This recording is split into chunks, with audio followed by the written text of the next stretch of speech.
बच्चों, मैं आज आपके सामने 8वीं कक्षा की संस्कृत का पहला पाठ सुभाषितानि रखने जा रहा हूँ। ध्यान से सुनना इनको बिल्कुल। सुभाषित शब्द सु प्लस भाषित, इन दो शब्दों के मेल से संपन्न होता है। सु का अर्थ है सुंदर, मधुर तथा भाषित का अर्थ है वचन।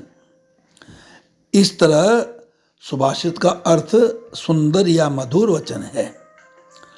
प्रस्तुत पाठ में सूक्त मंजरी, नीति शतकम, मनुस्मृति, शिशुपाल वधम, पंचतंत्रम से रोचक और शिक्षापरक श्लोकों को संग्रहित किया गया है।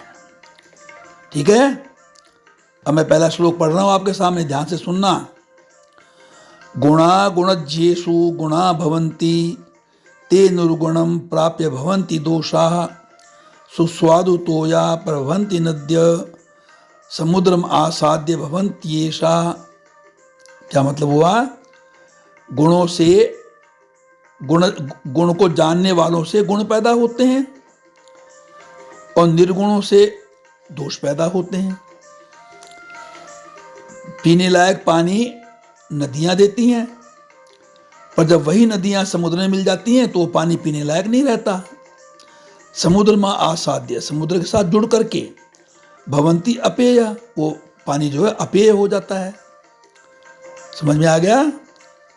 साहित्य संगीत कला विहीन, साक्षात पशु पुच्छ विषाणहीन, तृणम न खादन्नपि जीवमान, तद भागधेयम परम पशूनाम। बड़ा अच्छा श्लोक है ये, बहुत प्रचलित है, बहुत प्रसिद्ध श्लोक है ये। जो लोग कला, साहित्य और संगीत को नहीं जानते हैं वो साक्षात पशु हैं। कैसे पशु? पुच्छ विषाणहीन, जिनके पूंछ भी नहीं है और विषाण सींग भी नहीं है। तृणम न खादन्नपि, घास ना खाते हुए भी, पशु घास खाता है ना, घास ना खाते हुए भी जीवमान, वो जीवित रहते हैं। तद भागधेयम परम पशु नाम, इसलिए उनको परम पशु नाम दिया गया है। उनको क्या नाम दिया गया? परम पशु। पशु से भी बड़ा। पशु तो घास खा के जिंदा रहते हैं ना, ये घास नहीं खाते फिर भी जिंदा रहते हैं, अर्थात बिना घास खाते हुए जिंदा रहते हैं। पर वो लोग कैसे होते हैं? जो साहित्य, संगीत और किसी विशेष कला को नहीं जानते हैं। विशेष कला का मतलब क्या है? अपनी बात को, अपनी चीज को, अपने प्रोडक्ट को, अपने उत्पाद को ढंग से पेश करने का तरीका। ठीक है। तीसरा श्लोक देखो। लुब्धस्य नश्यति यश, पिशुनस्य मैत्री, नष्ट क्रियस्य कुलम, अर्थपरस्य धर्म। 4 चीजें हो गई। लुब्धस्य नश्यति यश, लोभी का यश नष्ट हो जाता है। यश माने कीर्ति, प्रसिद्धि, प्रशंसा के लायक करने वाले काम नष्ट हो जाते हैं। और पिशुनस्य मैत्री, और जो धोखेबाज होता है उससे दोस्ती खत्म हो जाती है। मैत्री दोस्ती, पिशुन धोखेबाज, मैत्री खत्म हो जाती है। और नष्ट क्रियस्य कुलम, और जिसने अपनी चेष्टाएं, अपने कार्य नष्ट कर दिए हो, अच्छे काम नष्ट कर देता हो, उससे उसका कुल नष्ट हो जाता है। और अर्थपरस्य धर्म, और जो दूसरे का धन को लेना चाहता हो, दूसरे की संपत्ति को लेना चाहता हो, या दूसरे के धन पर निगाह रखता हो, उससे उसका धर्म नष्ट हो जाता है। और विद्याफलम व्यसिना, विद्याफल किसे कहते हैं? जो हमने ज्ञान प्राप्त किया उसका फल। व्यसिना, जो व्यसन युक्त हो, जो नशा इत्यादि करते हैं, जो गलत प्रकार के व्यसनों में फंस जाते हैं, उनसे उनका विद्या का ज्ञान का फल खत्म हो जाता है। और कृपणस्य सौख्यम, कृपण का मतलब क्या हुआ? जो कंजूस होते हैं उनका सौख्यम मतलब सहज भाव। सहज भाव को, मित्रता को, सखीपने को, दोस्तपने को या सरलता को, वो खत्म हो जाता है। और राज्यम प्रमत्त सचिवस्य नराधिपस्य, और राज्य किसका नष्ट हो जाता है?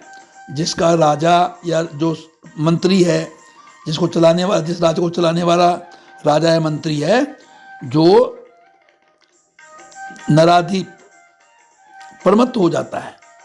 प्रमत्त माने अभिमानी, प्रमत्त माने अभिमानी, मद में आ जाना, अभिमान में आ जाना, उसका राज्य नष्ट हो जाता है। और आगे देखो चौथा श्लोक, पीत्वा रसम तु कटुकम मधुर समानम, पीत्वा रसम तु कटुकम मधुरम समानम। क्या कह रहा है ये? माधुर्यम एव जनयेत मधुमक्षिकासौ, ये मधुमक्खी जो है, मधुमक्खियां जो हैं वो कड़वे और बेस्वादे रस को पीती हैं, समान रूप से पीती हैं। कड़वा भी होता है, बेस्वाद भी होता है, उसको माधुर्य में एव, मधुरता में बदल देती हैं, जनियत, उसको मीठा बना देती हैं। मधुमक्खी की क्या विशेषता हो गई कि वो उस रस को मीठा बना देती हैं। देखो शहद मीठा होता है ना, ये कड़वा होता है, तो शहद कहाँ से पैदा होता है? मधुमक्खियाँ पुष्पों से, फूलों से, या जो परागकण लेकर के आती हैं, तो वो सारे परागकण मीठे तो नहीं होते ना, कोई कड़वे भी होते होंगे। जैसा फूल जैसा फल वैसा उसका पराग, कड़वे फल फूलों का पराग कड़वा, मीठे फल फूलों का पराग मीठा। तो मधुमक्खियाँ ये थोड़ी देखती कि मीठा है कड़वा है, वो तो पराग ले आती हैं और उनको मीठा बना करके शहद बना देती हैं। संतश्च तथैव समसज्ज दुर्जनानाम, इसी प्रकार जो संत लोग हैं, तथैव इसी प्रकार जो संत लोग हैं, जो दुर्जनों के साथ हो जाते हैं, दुर्जनों के साथ चले जाते हैं, दुर्जनों के साथ बैठते हैं,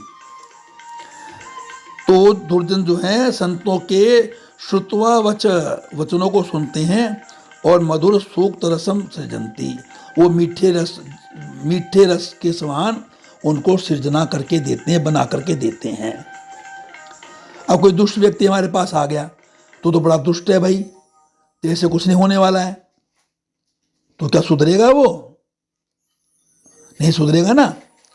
पर दुष्ट के पास कोई संत जाके बैठे, वो बोले भाई साहब आप गलत काम करते हो, इन कामों को छोड़ के अच्छी तरह काम करना शुरू करो, अच्छे काम करना शुरू करो, तो उसने अपनी बात को मीठा करके, मधुर करके, सरस करके उस व्यक्ति को सुनाया, तो उसका प्रभाव पड़ेगा उसके ऊपर, वो थोड़े समय में अपना गलत काम छोड़ देगा। अगला देखो, विहाय पौरुषम यो ही दैवम एव अवलंबते प्रासाद सिंहवत तस्य मूर्धनि तिष्ठति वायसा। विहाय पौरुषम यो ही दैवम अवलंबते, पौरुषम पुरुषार्थ को, परिश्रम को, मेहनत को, भाग दौड़ को विहाय छोड़ देते हैं, और दैवम भाग्य को, किस्मत को, भाग्य किस्मत के अवलंबते सहारे बैठ जाते हैं, उसका अवलंबन ले लेते हैं, उसको सहारा लेते हैं। कैसे? प्रासाद सिंहवत,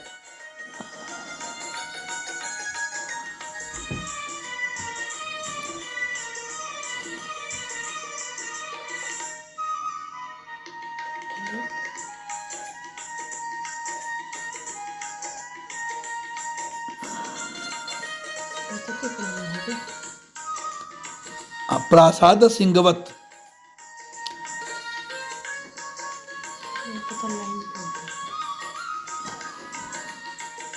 प्रासाद सिंहवत तस्य मूर्धनि तिष्ठन्ति वायसा।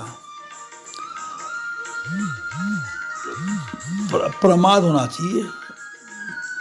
सिंहवत तस्य मूर्धनि तिष्ठन्ति वायसा, तो उसके सिर पर प्रमादी या आलसी शेर के सिर पर तिष्ठन्ति बैठ जाते हैं, मूर्धनि माथे पर, वायसा कव्वे,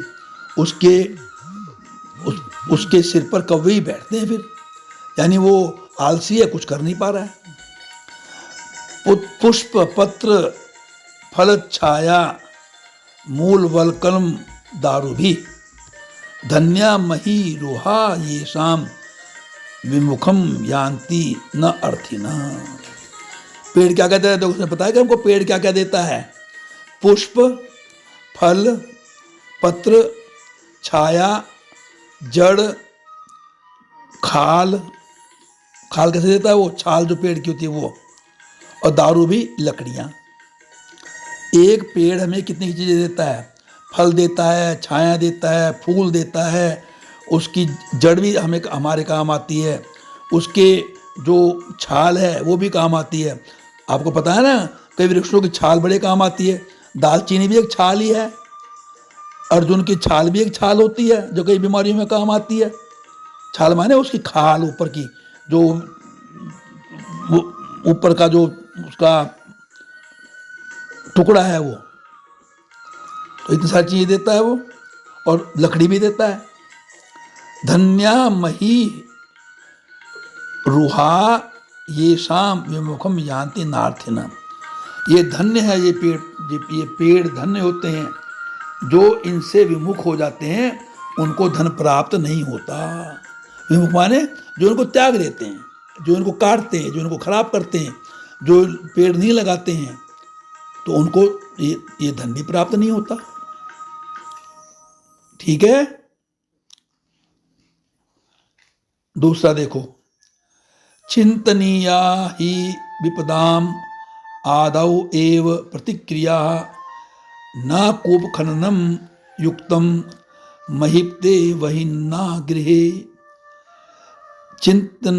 चिंतनीया ही विपदाम, विपदाम मुश्किलों के, आदौ शुरू में, एव ही चिंतनीया प्रतिक्रिया उसका उत्तर, प्रतिक्रिया उसका उत्तर, उसका समाधान। चिंतनीया चिंतन कर लेना चाहिए। विपत्ति के आने से पहले ही उसका समाधान की चिंता कर लेनी चाहिए। न कूप खननम युक्तम, कुआं खोदना युक्त नहीं है। नहीं कूप खननम, कुआं खोदना युक्तम ठीक है। कब? प्रदीप्ते वह्निना गृहे, जब घर में आग लग जाए। प्रदीप्त हो गई, भड़क गई। गृहे घर में, वह्निना अग्नि, जब अग्नि घर में भड़क जाती है तब कुआं खोदना उचित नहीं है। अर्थात मुश्किलों का पहले से ही समाधान ढूंढ लेना चाहिए। तो ये आपका सुभाषित पाठ पूरा हो गया, क्योंकि काफ़ी बड़ा पाठ था, इसलिए आज पाठ ही रखेंगे हम, और अगले एपिसोड में अब इसके जो बैक एक्सरसाइज है उसे करेंगे। इस सुभाषितानी में